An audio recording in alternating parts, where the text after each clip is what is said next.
Okay, let's get started. Uh, Okay, I'm back. This is the first seminar in the seminar series of this new semester, and we're happy to have Qicheng Tang from Georgia Tech to tell us about his new work on the effect of measurements on the critical state.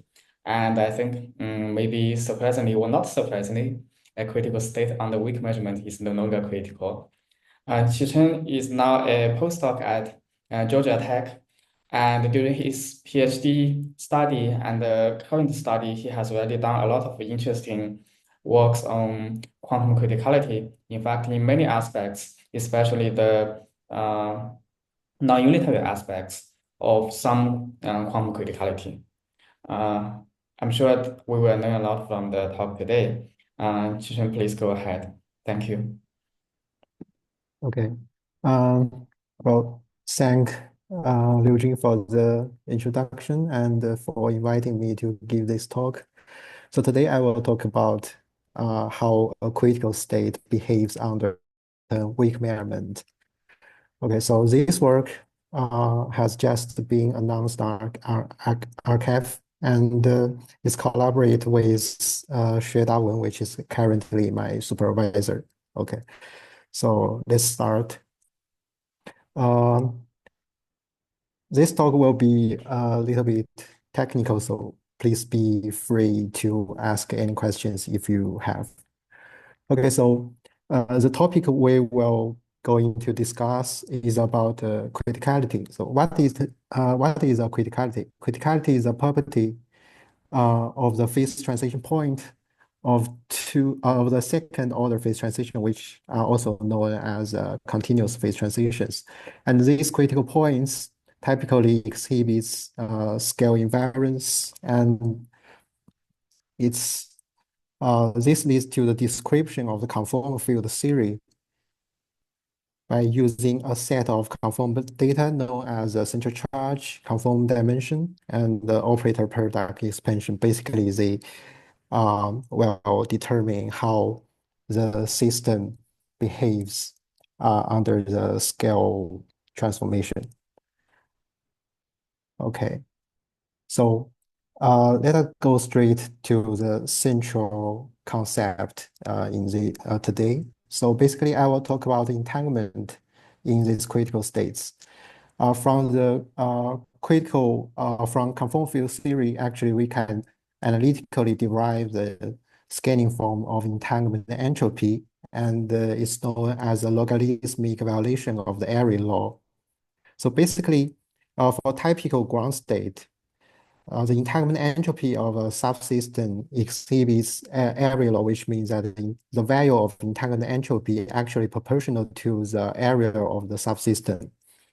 And for typical high energy excitation states or some non-equilibrium states, the entanglement entropy of subsystem actually proportional to the volume of this subsystem.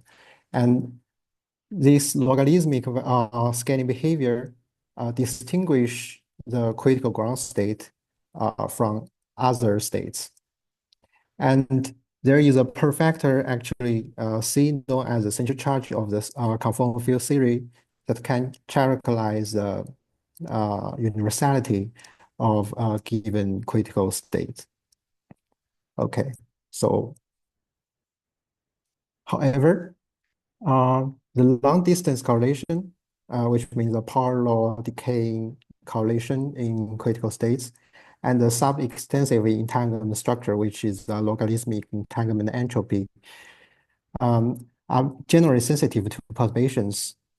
For example, let us assume we have some unitary perturbations. Generally, they will introduce gap in the system, right? So the ground state will no longer have these long distance correlations, and the entanglement will be will exhibit area law scaling.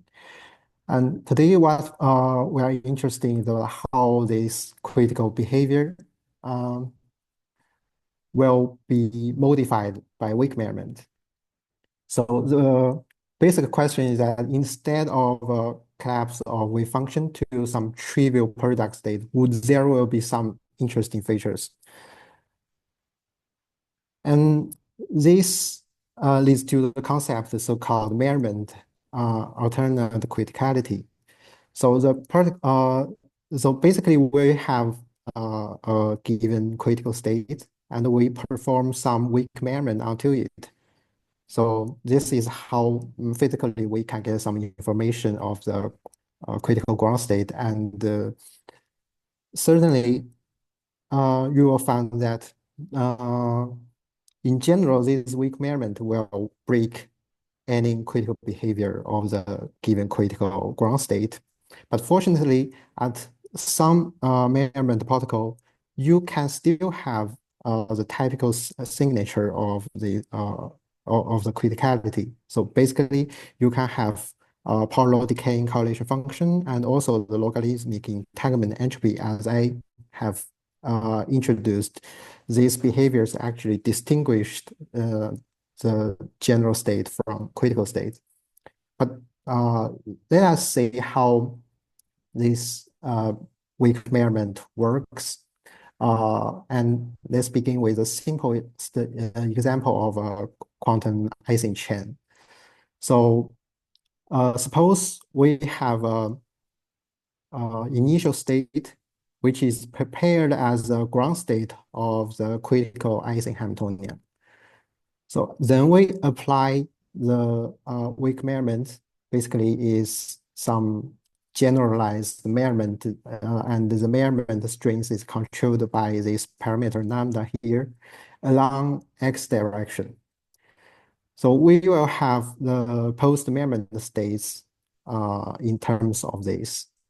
So, and the key point is that by setting a uniform measurement outcome, so basically uh, where we project each spin to the polarized direction of x. For example, let's say the state is projected to all be positive or all be negative. Well, sorry. And this particle actually can be written as an imaginary time evolution driven by the poly X operator. So to say this, you just need to do the Taylor expansion of the exponential operator. And this on-site time evolution actually, this on-site time evolution are independent for each side. So basically you can do this. Okay, so what has been found is that for this simple setup, the post measurement critical state, let's say is critical state. Okay. So this post measurement state actually can be described by this path integral.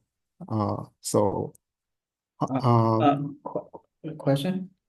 okay. So suppose the measurement outcome is not all plus or minus, but some plus minus combination, plus Mhm. minus minus, then how does the story change? Okay, so basically you won't have post-measurement states that host logarithmic entanglement entropy and power law correlation. So you have to do the post-selection to get this uniform measurement outcome to have the interesting behavior that I will introduce below. Yeah, but suppose I do post the selection, but I select some other outcome states where the measured Mhm, outcomes are not all plus or all minus, but some plus, some minus. Do mhm. I still have power law correlation and logarithmic entanglement entropy? I think there won't be power law correlation and logarithmic entanglement entropy. So uh, let me see. So for example, I have other types of measurement outcome. So basically, I will have some plus minus and site-dependent plus minus in the imaginary time evolution operator here, right? So in this case, uh, as I will introduce to you soon. So basically, this defect cannot be written to be some uh, defect conformal field theory. So I will expect the two-point correlation function will no longer be power law, and the entire entropy also will be no longer logarithmic. I see. Thank you. Oh, okay. So in this case, where I have a uniform measurement outcome, I can write down this imaginary time evolution just simply as a defect located at tau equals to 0 in the path integral representation here. So here in the Ising CFD, we have the sigma x operator uh, is or at the leading order of the sigma x operator is actually a primary field with dimension 1/2 in the Ising CFT. So I can consider this imaginary time evolution as a defect line. This defect line is not as usual along the position equals to 0. It's along the time tau equals to 0. So basically, I have the action like this. I have the action consistent with first the original Ising CFT action, and then the defect action, which is just a defect line here. So the space-time rotated version, which is a defect line located, for example, in x equals to 0. This series actually solved a long time ago by Oshikawa and Affleck. And this information are actually very important for determining the uh, correlation function and time entropy. Later, I will show that. Okay.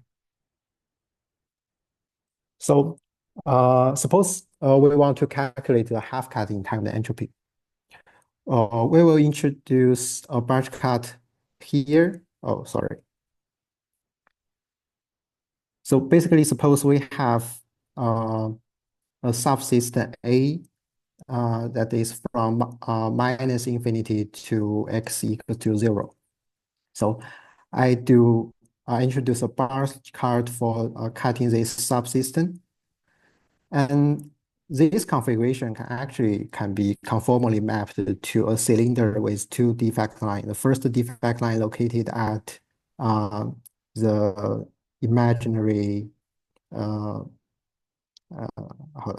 the imaginary direction have a value of 0 and theta equals to pi, these two positions. Okay, so to say this is actually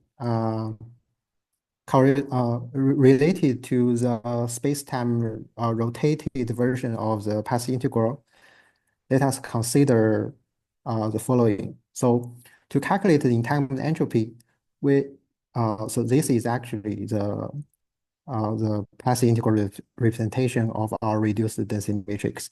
So in order to calculate the entanglement entropy, we need to take logarithmic of this path integral.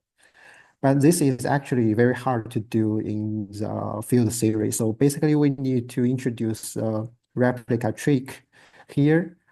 And this translates the calculation to the unshaded partition function, okay, which is linear in the reduced density matrix here. So in this language, I will need to introduce n copy uh,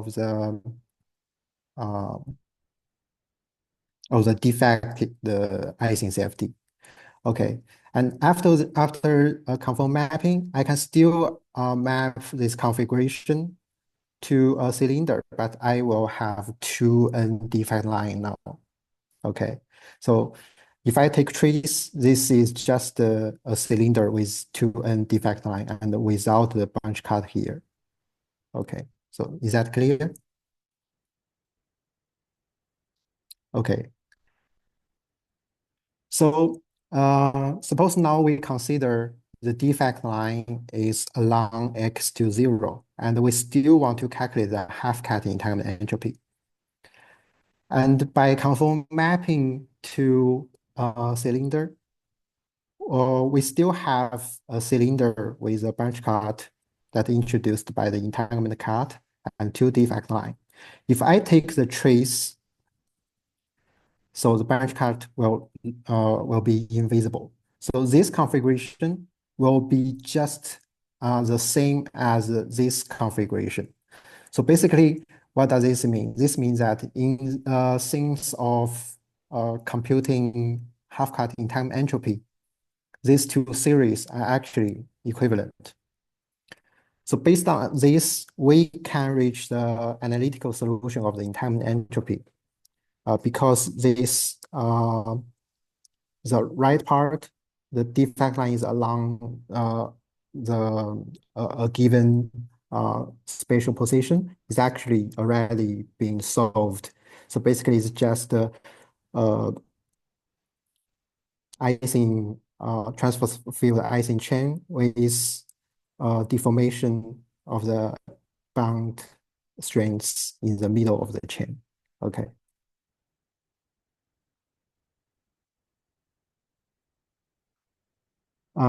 This actually also works for the general configuration. So what we have told is that we want to calculate the half-cutting time entropy, right? So this actually can be generalized to general configuration.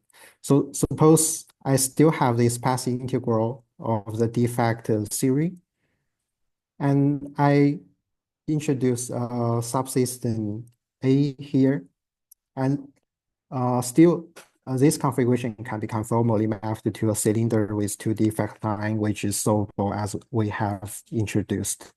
Okay, so and these are completely analytical calculation, and we can also do numerics of this post measurement state. And what people found is that okay, so as a analytical solution suggested, we have a polar decaying correlation after measurement, and we also have a logarithmic entanglement entropy after measurement. And the it actually gives a continuously varied effective central charge in the scaling behavior of the entanglement entropy. And this relation with the measurement strength is actually identical to the defected ground state.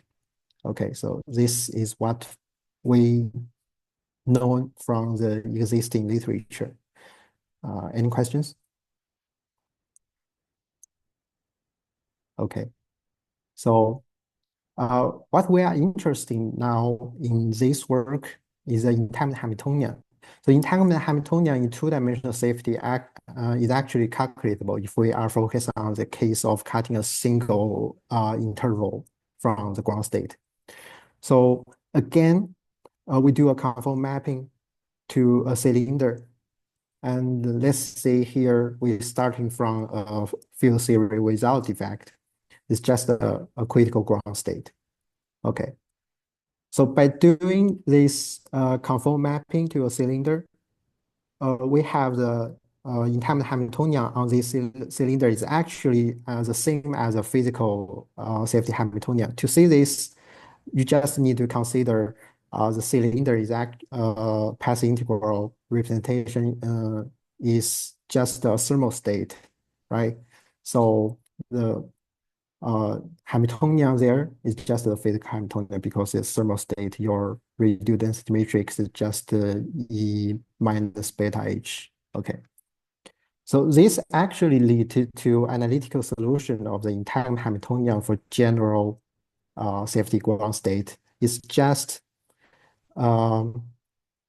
fully determined by the energy momentum tensor of the critical original critical CFT Hamiltonian, and the mapping to the cylinder is purely local. And as we know, the safety Hamiltonian are always gapless. So this entanglement Hamiltonian here is actually also gapless. So yeah, this Uh, is what we, okay. yeah. After dividing the f z prime, how do I know this Hamiltonian is necessarily gapless? Okay, so it's not so obvious from this expression, but if, there are two ways. So suppose we are interested in in calculating the trace of the row A or trace of row AN. So we have two methods to calculate it. We can define a Hamiltonian in this direction and involved around the imaginary direction, right?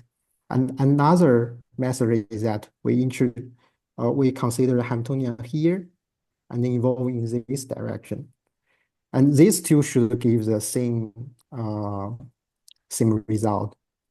And by doing some calculation, you will find this equivalence will give you the result that the entire Hamiltonian should be proportional to the safety Hamiltonian. Uh-huh. Okay. Uh-huh. Yeah. Thanks. Okay. So now Sorry, a okay. question. Mhm. A related question. So by saying CFT Hamiltonian, you meant that the Hamiltonian for the field theory or the Hamiltonian for the original Einstein model? For the field theory. I see. And another question is, how did you map the left diagram to the right one? I cannot see it.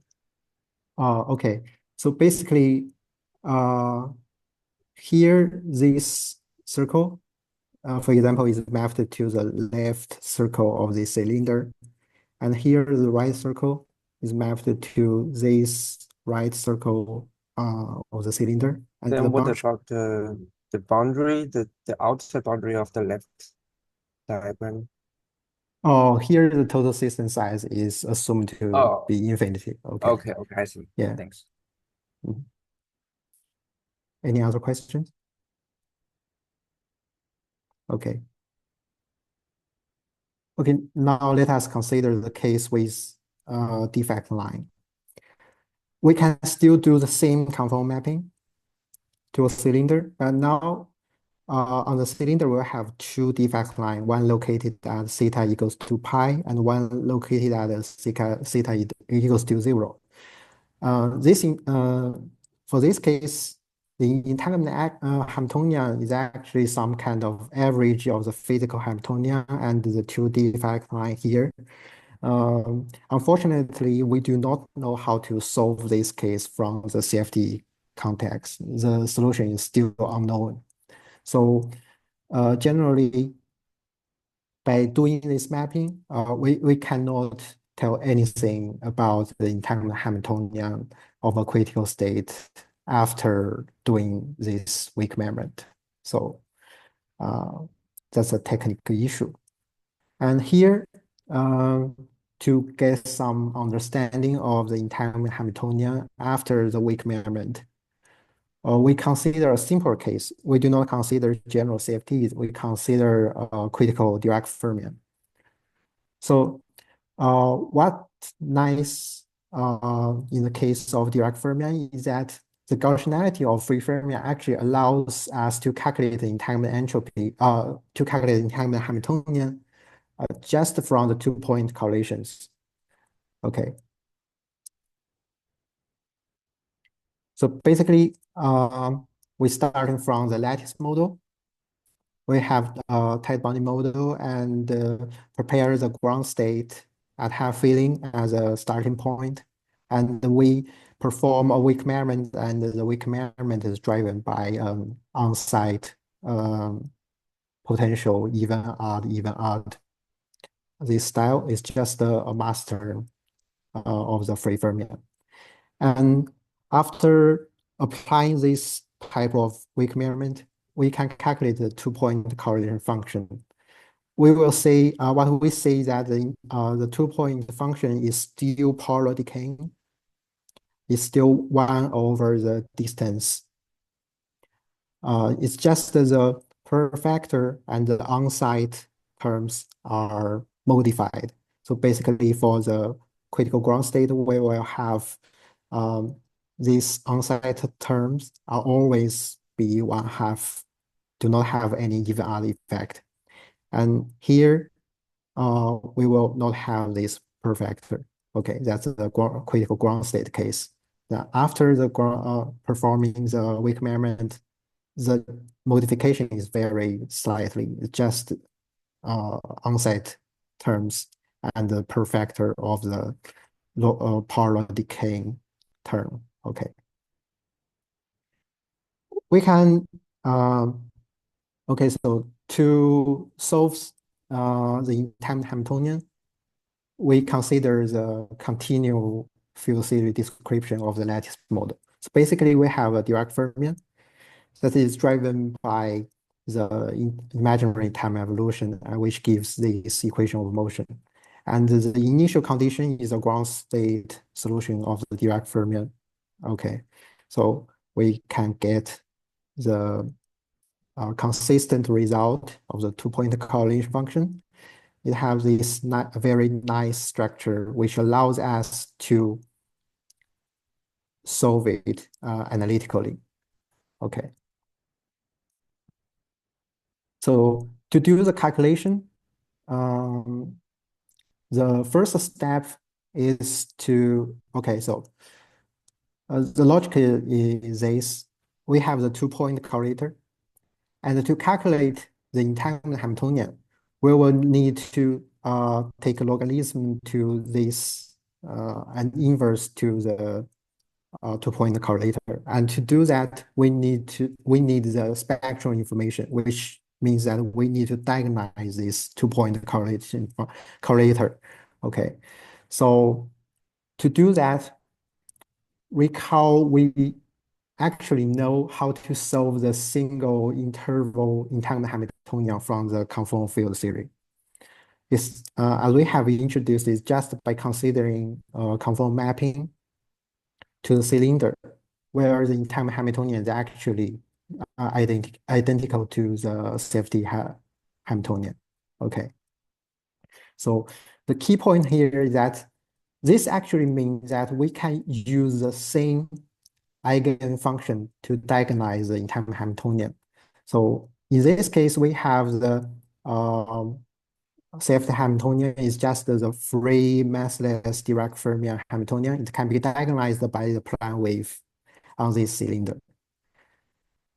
Okay, so this means that the entanglement Hamiltonian can also be diagonalized by just the plane wave on this cylinder. Okay, so basically, we can write down the entanglement Hamiltonian in terms of this integral.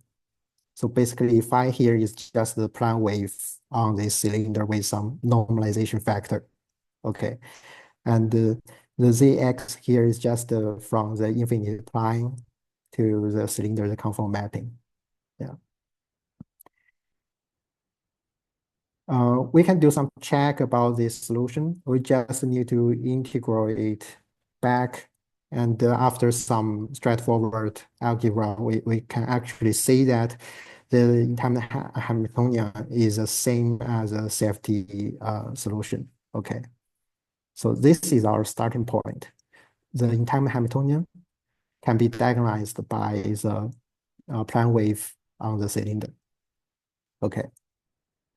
So now let's go back to the free fermion case where the entanglement Hamiltonian can be calculated by just the two-point correlator.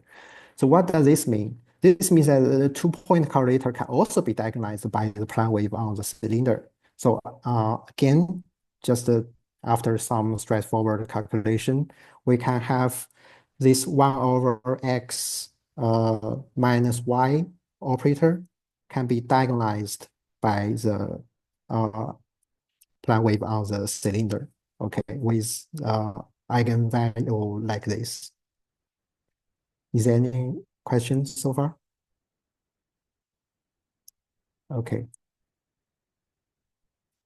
So now We have the uh, spectrum decomposition of this 1 over x minus y operator.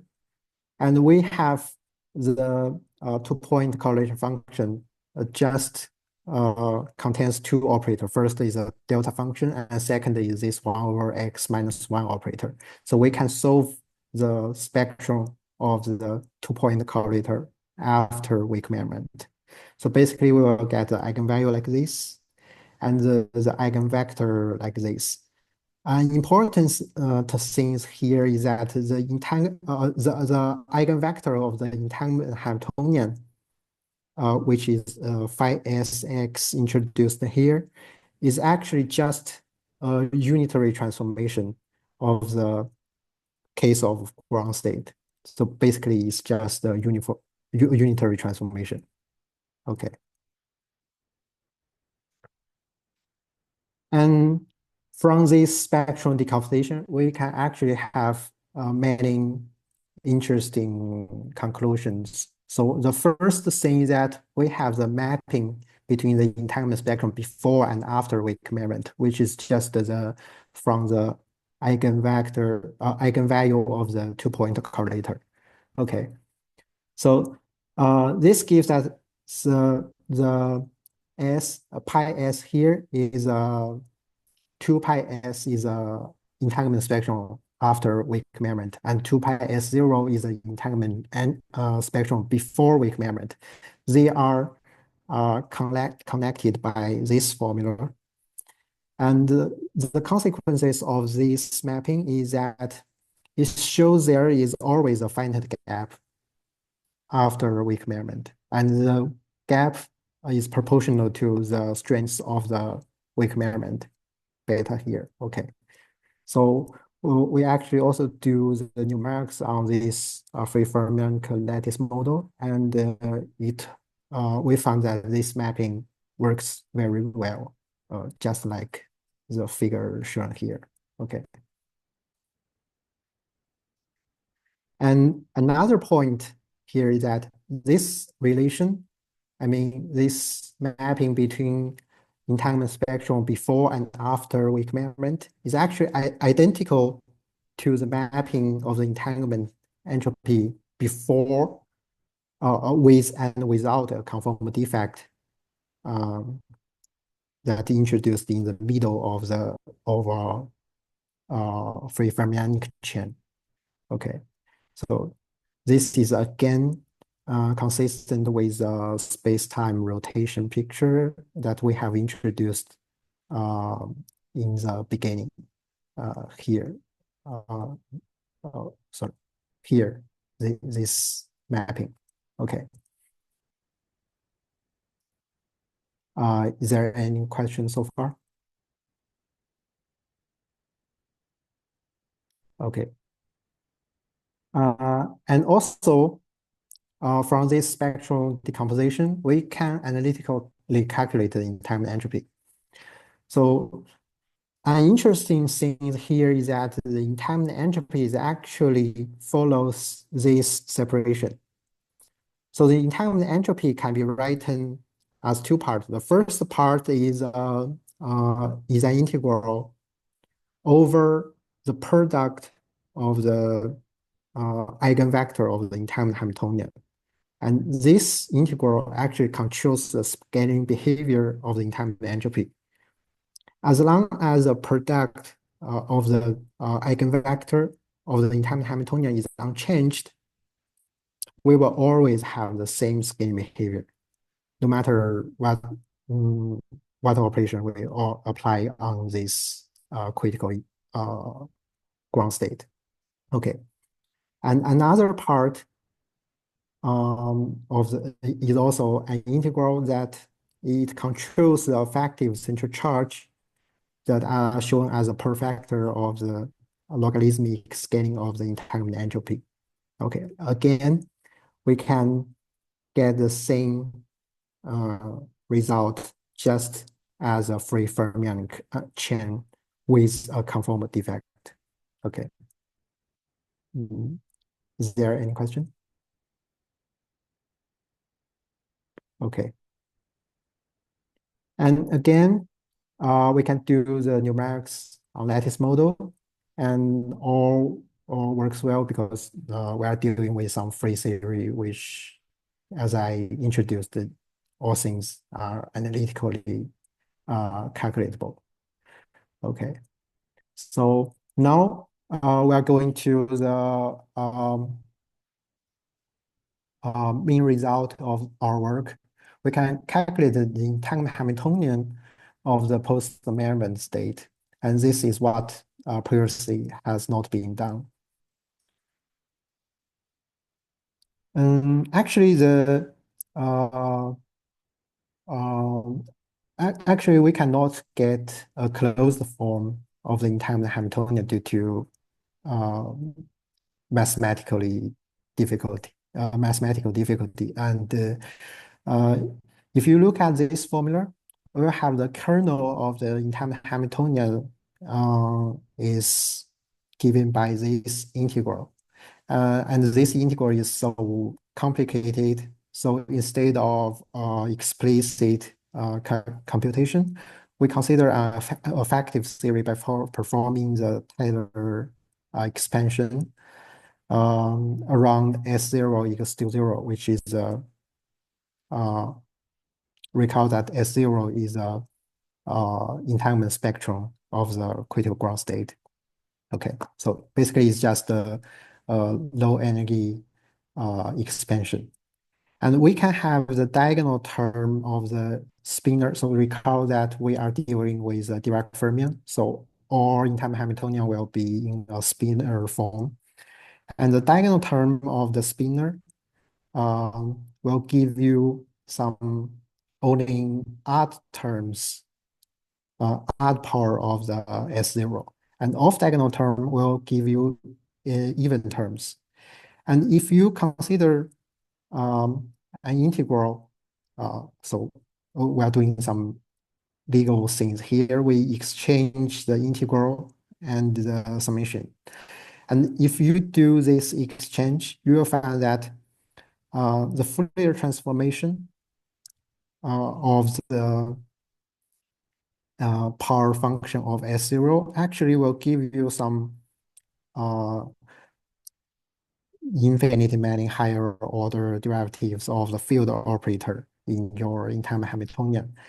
And this actually, after doing the discretization on lattice, you'll find that they are possibly to give you long distance terms on lattice model.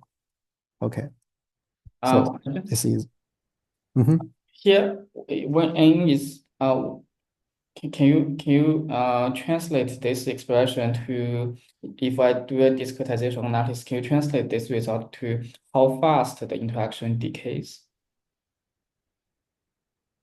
In principle, we can get to that, but since the coefficient D and H here are actually very complicated, we do not have the general form in terms of N, so we do not do this calculation. In principle, this non-linear interaction may be actually irrelevant, right? Yeah, that's also true. Yeah, so in that case, the non-local nature of this interaction is not very important. Yeah, right. But later we will show that we do the lattice calculation, and on lattice we do actually say that it's long-ranged. But the question is whether it's relevant or irrelevant compared to the short-ranged part of the theory. Yeah, for this thing, we cannot say from this naive calculation here. Yeah. So basically, the thing that the integral representation of the entanglement Hamiltonian is so complicated, so we do not have a closed form. And the only thing we can do here is to do some expansion and try to figure out is there anything that could be universal and also can be observed in the lattice calculation.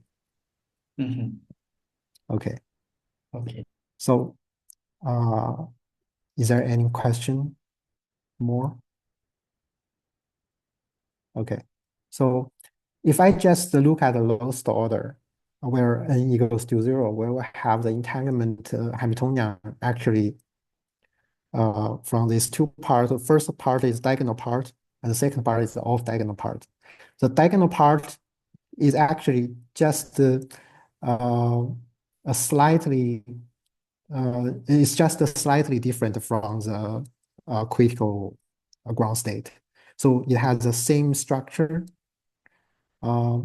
which is a T00x over Zx derivative here. And this perfector here is a monotonical decreasing function of the measurement strength beta. And what interested is the second term. The second term is off-diagonal term that couples chiral and anti-chiral parts of the entanglement Hamiltonian. So basically, this is a math-like term, but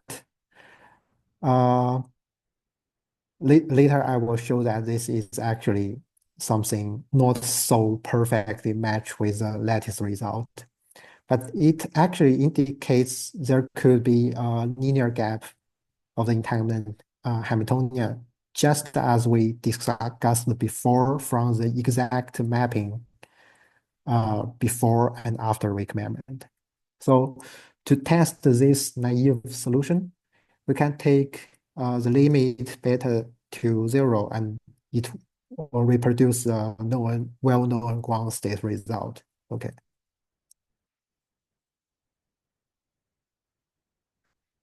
And if we really do the numerical calculation on lattice model, so what we will find that yeah, we actually have an on-site term that exhibit an even odd effect, just like the mass term of the free fermion.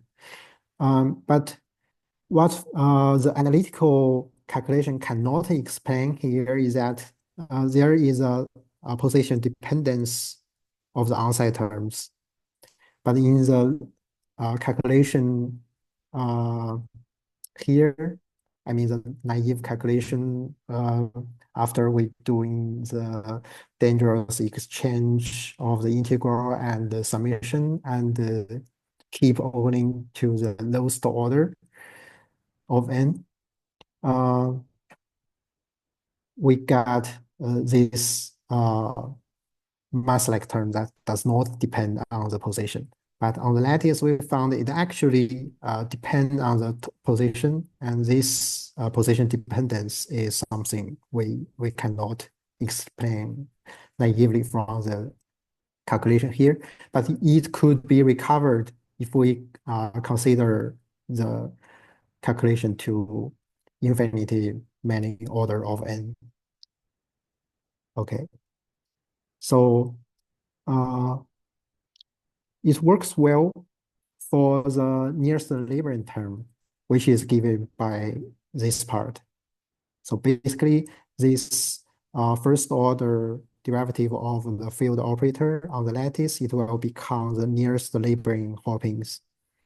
So it although I do not present any scaling fitting here, but actually these curves are fit well with this function 1 over z prime x.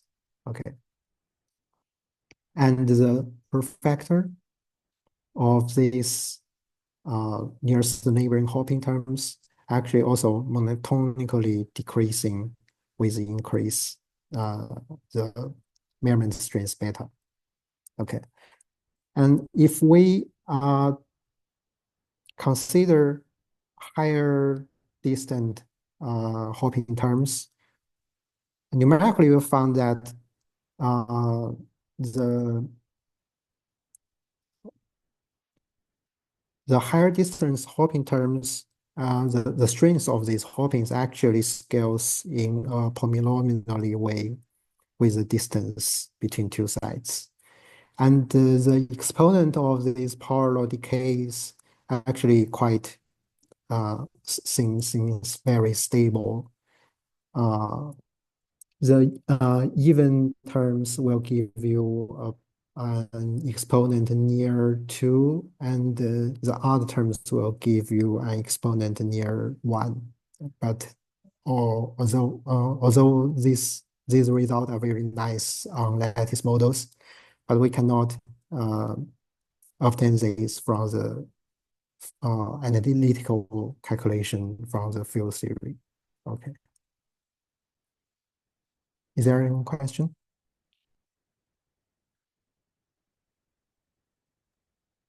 Okay, let's move on. Okay. We have talking about the single interval entanglement entropy and entanglement Hamiltonian. And what interested in the free Dirac fermion thing is that it allows us to extend the calculation to multi-interval cases. So basically, the idea is actually very simple. So suppose we have we have already introduced that the entanglement Hamiltonian and the entanglement entropy can be solved, of the single interval can be solved by introducing a mapping from, for example, cutting a subsystem from an infinity plane to a cylinder.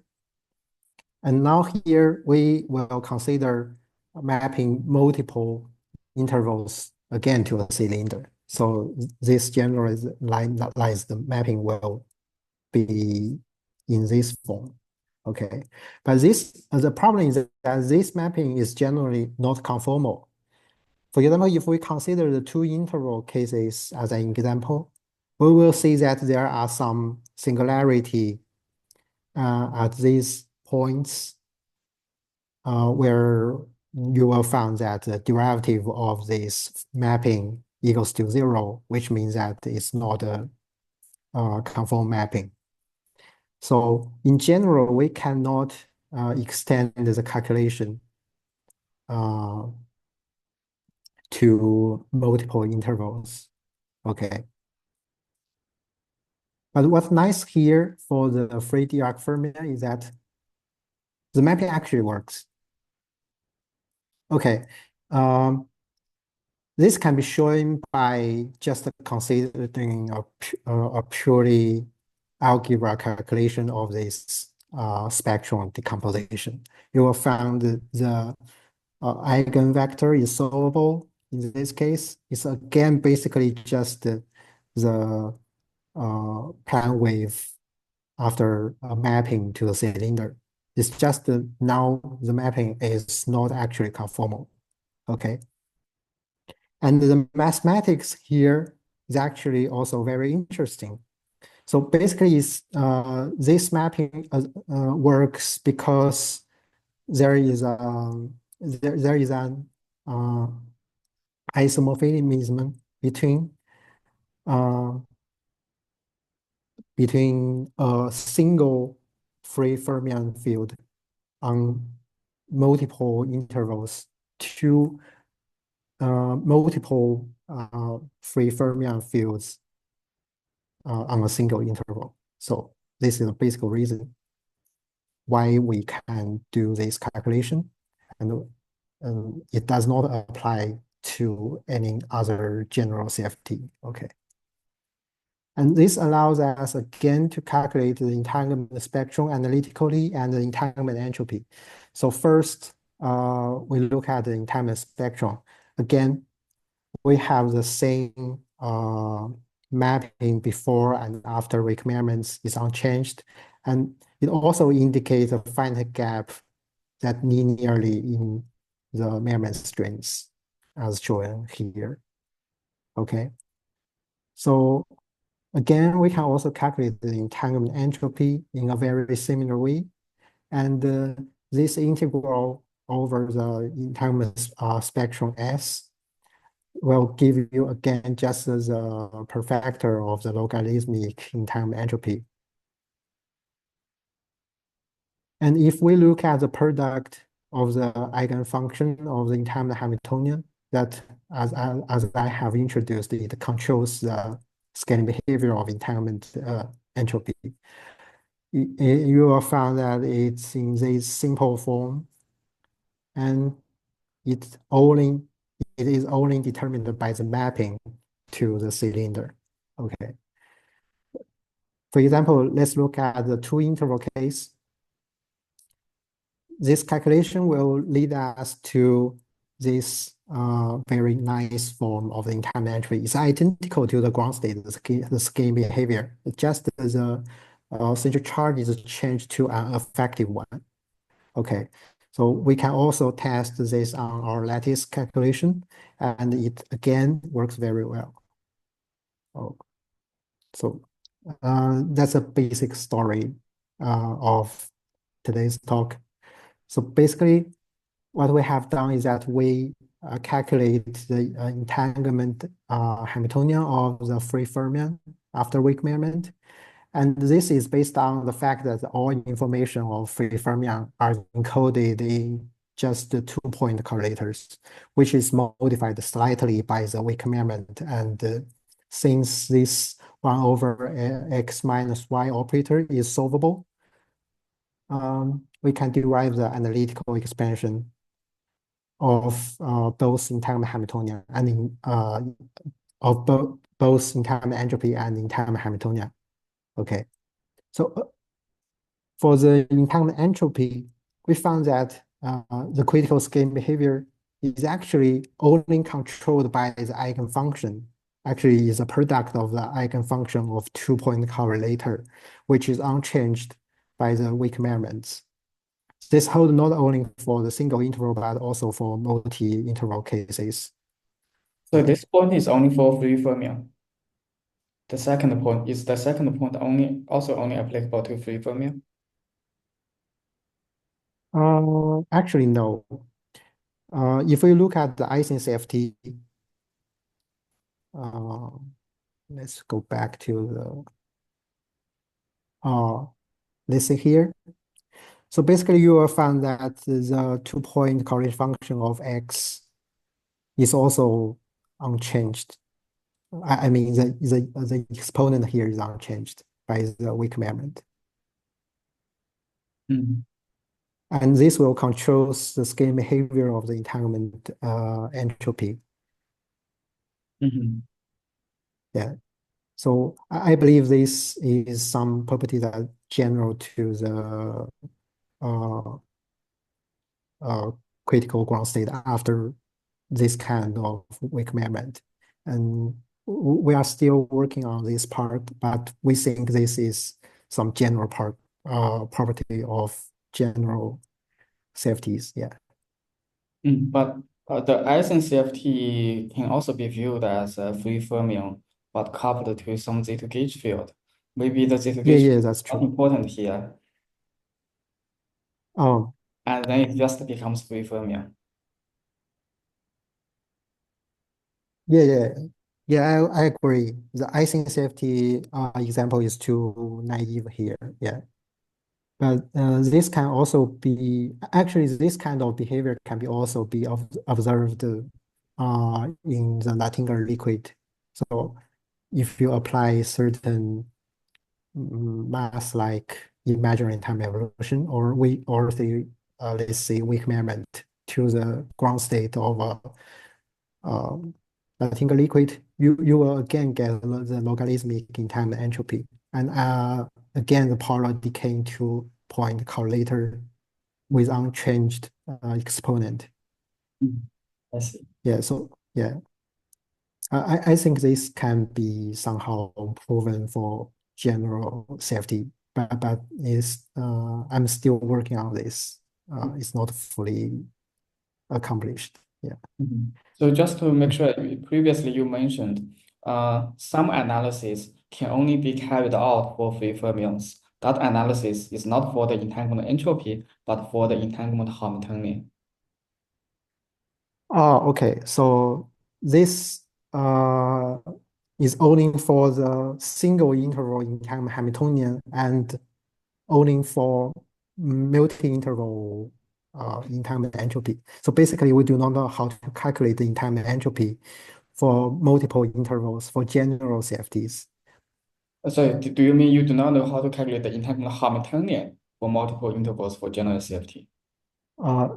There are two things. So first, we do not know how to calculate the single interval or any multiple interval in time Hamiltonian for general CFT. Uh, So basically, for the calculation of in time Hamiltonian, we only know how to do for free fermion. Okay. The second thing is that for the single interval entanglement entropy, we can calculate it for general CFTs. mhm. Yeah, but for multiple interval entanglement entropy, we only know how to calculate it for free fermion. I see. Thank you. Mm. And this actually, there are some interesting maths behind. So basically, uh, uh, why this spectrum can be solved mathematically, this is or I shouldn't say this too mathematical. So basically, well, let me so basically let us consider the case of only two intervals. Okay. Um, this mapping is not conformal because at these 2 points, the angle after the mapping is not preserved. Okay, but this problem can be solved by considering an arbitral theory of the free fermion. And the important thing here is that the arbitral theory of uh, two copy of free fermion is still conformal. In general, they are not conformal, but for free fermion, it's still conformal. So this mapping to the cylinder is actually not conformal for a single free fermion field on two interval, but it is conformal for the two copy arbitral theory. So this is the reason why we can do the mapping to calculate the entanglement entropy here. Okay. And the last point of our result is that we found that the post-measurement entanglement Hamiltonian is gapped and long-ranged, although we cannot say something for sure from the analytical result, but the lattice calculation actually indicate we do have a gapped long-ranged entanglement Hamiltonian, even for the single interval case. And this is very different from the ground state case where as I have introduced, the entanglement Hamiltonian is gaseous and local. Okay. And our work actually also leaves some open questions. So the first is that we have this very complicated form of the entanglement Hamiltonian, and can we get a closed form? If we can, we will able to say something certainly for the long-range nature of the entanglement Hamiltonian after weak measurement. And another thing is that um, is the calculation here. So the calculation here are basically based on the field theory description at continuum. Is the solution can be extended to the lattice case just from the lattice model, just as a ground case. So there are some solutions analytically we can get the entanglement Hamiltonian of the critical free fermionic ground state. Yeah. And another question is that, which I think there could be something more deeper here, is that in the calculation we found that in the logarithmic scaling behavior of the entanglement entropy is actually only determined by the product of the eigenvector of the entanglement Hamiltonian, which is actually the real space distribution of the eigenvector of the entanglement Hamiltonian. And this invariance of the critical entanglement scaling, could it be extended to general CFTs? And we are also interested in what physical process can respond to this invariance. So this is the first example. We know that there is an so there is a physical process for which the eigenvector of the entanglement Hamiltonian before and after the weak measurement are owning up to a unitary transformation. And we are seeking for any other interesting physical process that also correspond to this kind of invariance. Okay, so that's today's talk. Thanks for your attention. Um, Thank you, Qicheng, for the very nice talk. Any other questions? Uh, I want to ask some simple question that how do you distinguish the weak measurement and the strong measurement kind of means how do you define the weak measurement? Oh, okay, so the definition of the weak measurement is in the measurement operator. Let's go back to the slide. So here we have a generalized measurement operator. It's not a projective measurement. It's parameter. The strength of the measurement is actually controlled by the parameter lambda here. So if we take lambda to 1, this will be a complete projective measurement. But if this lambda is the find value between 0 and 1, it will be weak measurement. Basically, in the standard strong measurement or projective measurement case, if we measure sigma x and we obtain the eigenvalue to be 1, we know the qubit is in the plus state. But here, even if we get this measurement outcome, there's still a probability for the qubit to not be in the plus state. Yeah, right.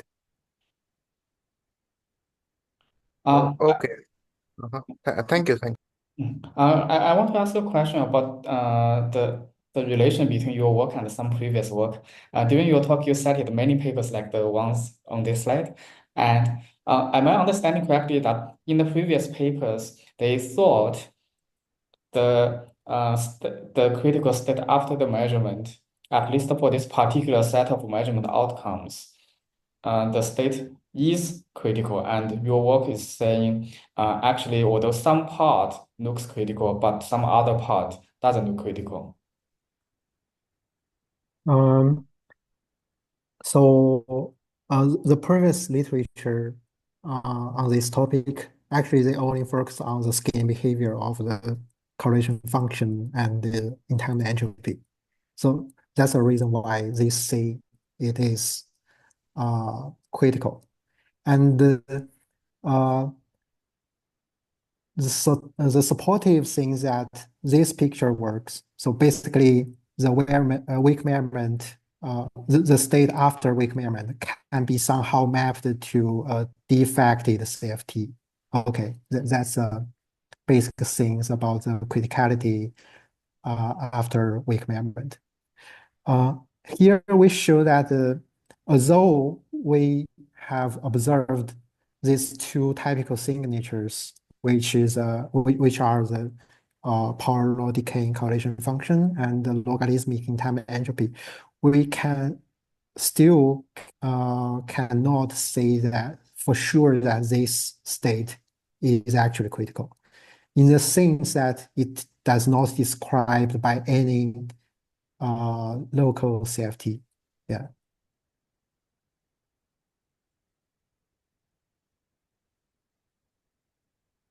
Any other questions?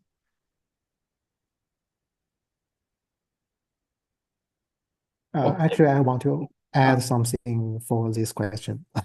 So actually, we cannot say for sure if this post measurement state is any is a ground state of any kind of conformal field theory because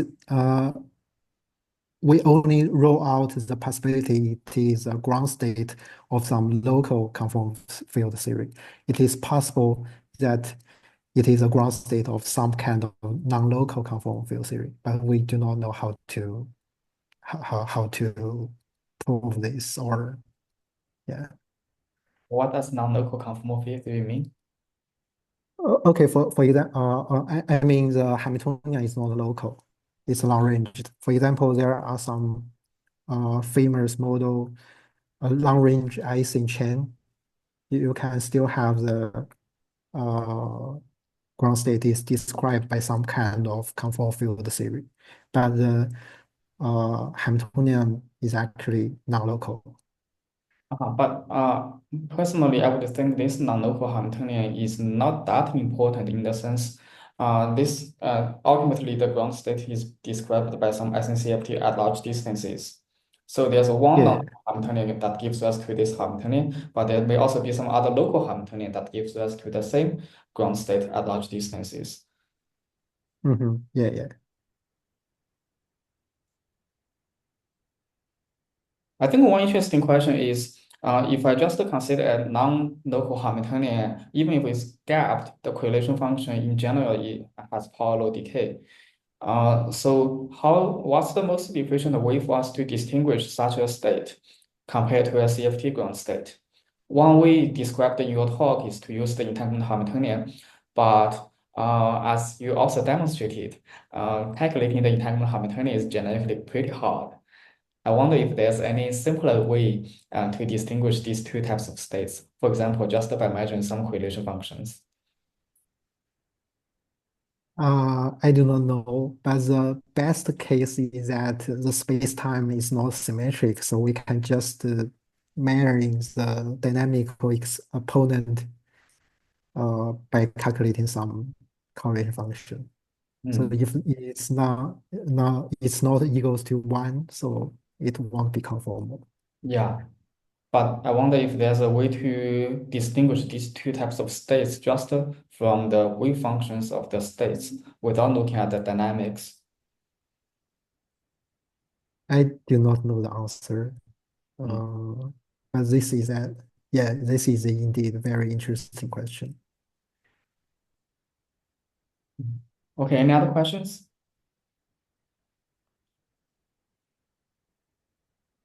Okay, if not, let's virtually thank Qicheng again for the very interesting talk. Thank you.